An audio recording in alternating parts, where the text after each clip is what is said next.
आज हम बात करेंगे शिश्ना के बारे में और सोचेंगे कि शिश्ना पे 9,000 फीट की ऊंचाई पे हमने तोपें क्यों लगा रखी थी।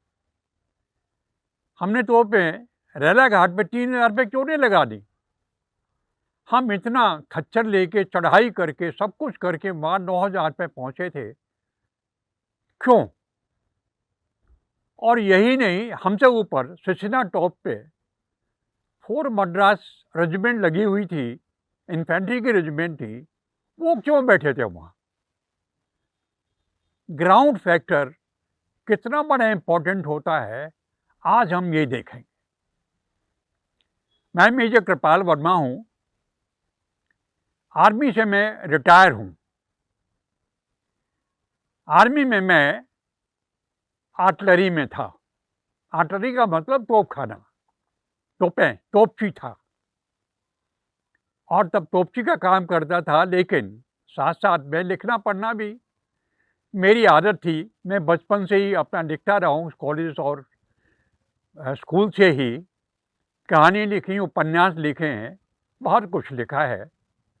और आप ज़्यादा जानना चाहें तो इसे हमारी साइट को कांटेक्ट कर लें, साइट पे आपको सब कुछ मिल जाएगा। और आज हम बात करेंगे शिश्ना के बारे में, और हम शिश्ना पे क्यों थे, ग्राउंड फैक्टर के बारे में बात करेंगे आज हम। सबसे पहली बात, जो लड़ाई है इसमें, जैसे मैंने कहा, आर्म्स, नो योर आर्म्स। दूसरा फैक्टर आता है नो द ग्राउंड। आप अगर अपनी आसपास की जमीन को अप्रिशिएट नहीं करेंगे, टेरेन को नहीं देखेंगे, उसके हिसाब से अपने आप हथियारों को डिप्लॉय नहीं करेंगे, तोपों को, हवाई जहाज़ों को, इन्फेंट्री को, तो लड़ाई जीतना बड़ा मुश्किल हो जाता है। सबसे पहला उदाहरण मैं आपको दूंगा, पानीपत की लड़ाई बाबर और इब्राहिम लोदी में हुई थी। बाबर कहाँ से चल के आया था हमारे ऊपर आक्रमण करने के लिए, और उसने पानीपत में आके मोर्चा लगाया था।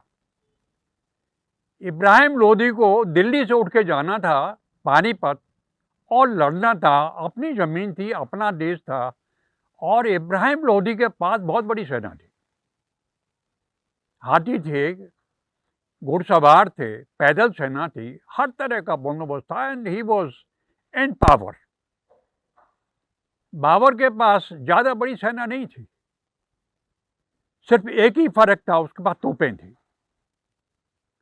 और तोपों को उसने इस ढंग से लगाया था बैटलफील्ड में, ग्राउंड के हिसाब से, ऊंचाई पे, और इस तरह से बैटलफील्ड को किया था कि इब्राहिम लोदी की जो सेना थी, विशाल सेना, जब वो मार्च कर दिल्ली से आएगी तो चैनलाइज हो जाएगी।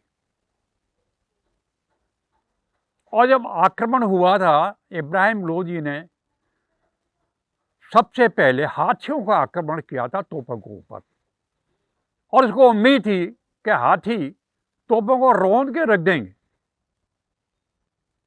सबसे पहली बात, चैनलाइज था, हाथियों की पूरी फोर्स नहीं आई थी, घुड़सवार पीछे रह गए थे, और जब तोपों ने फायर किया था तो हाथी बिगड़ गई थी। और अंत में हुआ यह था कि इब्राहिम लोदी की सेना अपनी सेना के ऊपर चढ़ गई थी, दौड़ो भाग करने में, भागने में भगदड़ मच गई थी सेना में। ये सबसे बड़ा फैक्टर था बाबर का लड़ाई जीतने का। इब्राहिम लोदी कहीं नहीं रुका था, बगैर मतलब के सारा काम बर्बाद हो गया था, ग्राउंड फैक्टर। दूसरा एग्जाम्पल मैं आपको बताता हूं, 1539 में हुमायूं बक्सर में, चुनार में पहुंचा था शेरशाह सूरी का मुकाबला करने के लिए। हुमायूं के पास अच्छी बड़ी सेना थी। शेरशाह सूरी तो उठ के ही आ रहा था, शेरशाह सूरी ने शुरू ही किया था, एक तरह का आप समझे कि प्रिमिटिव ही था तब। लेकिन उसने क्या किया, अपनी सेना को ऊंची जमीन पर लगाया, और हुमायूं ने जो गंगा का खादर था, निचली जमीन थी, उसमें जाके अपनी फौजों को लगा दिया। ये भूल गया कि आगे जो बरसात आने वाली है, जून जुलाई में बरसात होती है और यमुना और गंगा में बाढ़ आ जाती है। हुआ भाई, शेषासुरी पड़ा रहा, उसने लड़ाई नहीं शुरू की। और जब पानी आया गंगा में और यमुना में, जब बाढ़ आई, शेषासुरी ने हमला कर दिया। अब हुमायूं की फौज भागे, पानी में डूब गए लोग, मारकाट मच गई, बुरा हाल हुआ। हुमायूं खुद भागा, गंगा में कूद गया। अच्छा हुआ उसके भिश्ती ने उसे नाव मश्क पे बैठा के गंगा पार कराई और वो बुरे हाल में भाग के आगरा पहुंचा, जान बची हुमायूं। ये है जब आप ग्राउंड को ठीक से देख के अपनी सेना को नहीं लगाते उस पर, या दुश्मन को फेस नहीं करते। तीसरा एग्जाम्पल दूंगा मैं अपना। 1971 हमारी लड़ाई, हमें पता था दुश्मन के ऊपर हमने हमला करना है। हमारी एक कंपनी थी, मैं साथ में ओपी ऑफिसर था, लेकिन हमें पता था कि दुश्मन के पास बहुत असला है, कि तोपों का फायर आना है। हमारा जो मुकाबला वो कठिन है। हमने रात को बजाय हमला सीधा करने के, एक लंबी नाला था, नाली जो पानी की नाली होती है, पूरी कंपनी उसके अंदर लुटा दी, सिंगल फायर। दुश्मन को पता था हम आ रहे हमला करने, उसने अपनी तोपों का फायर किया। जबरदस्त फायर आया पूरी रात। हम नाली में पड़े थे सारे के सारे, सिंगल लाइन। आप मानेंगे नहीं, एक भी आदमी को खरोंच नहीं आई। रात भर फायर हुआ हमारे ऊपर। और जैसे हमें मौका लगा, सुबह 4 बजे हमने हमला किया, दुश्मन भागता हुआ नजर आया।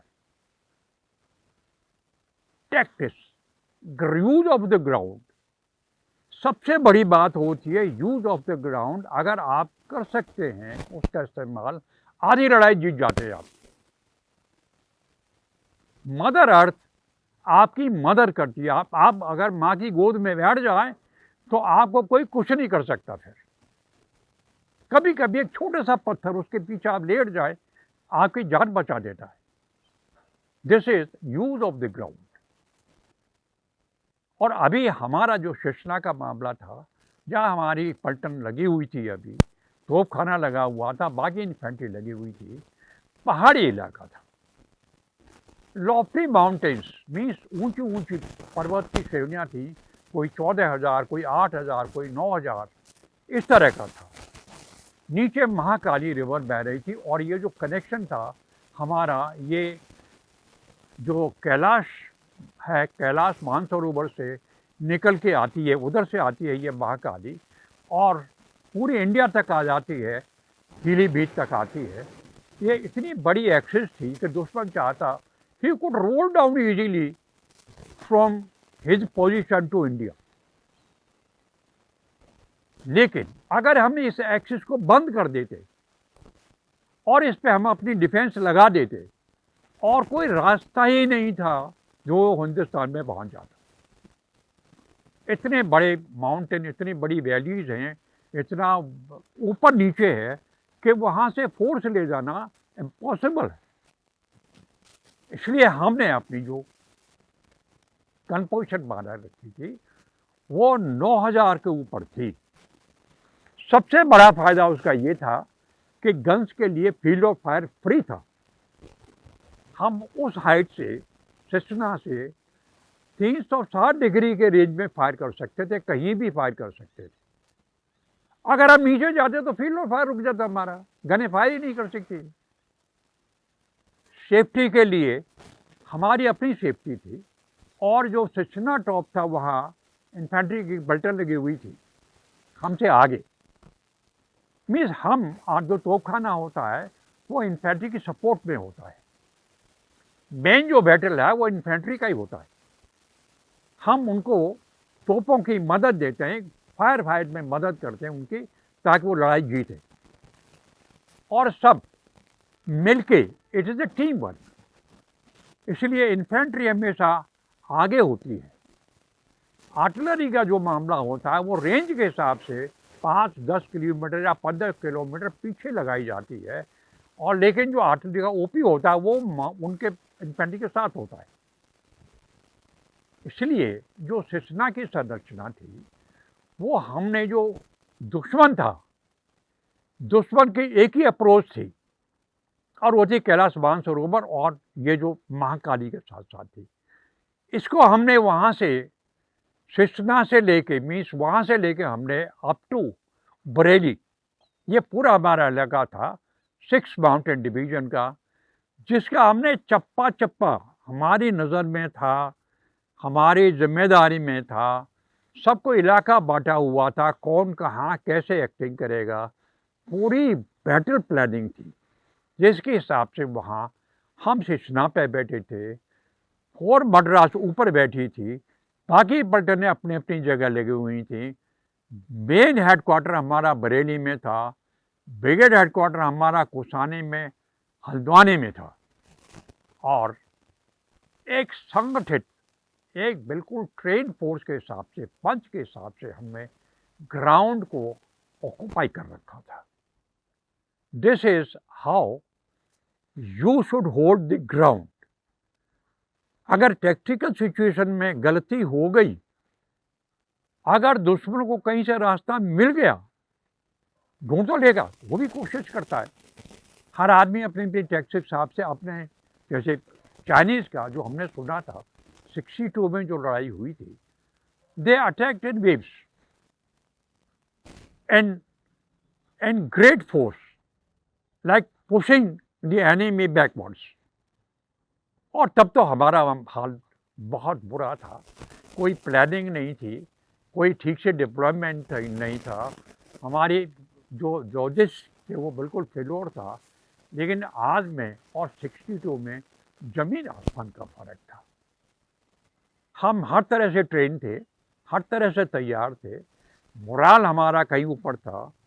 65 की लड़ाई हमने जीत ली थी, और अभी it was a new India emerging, and we were the young trained people ready to face the enemy at any time.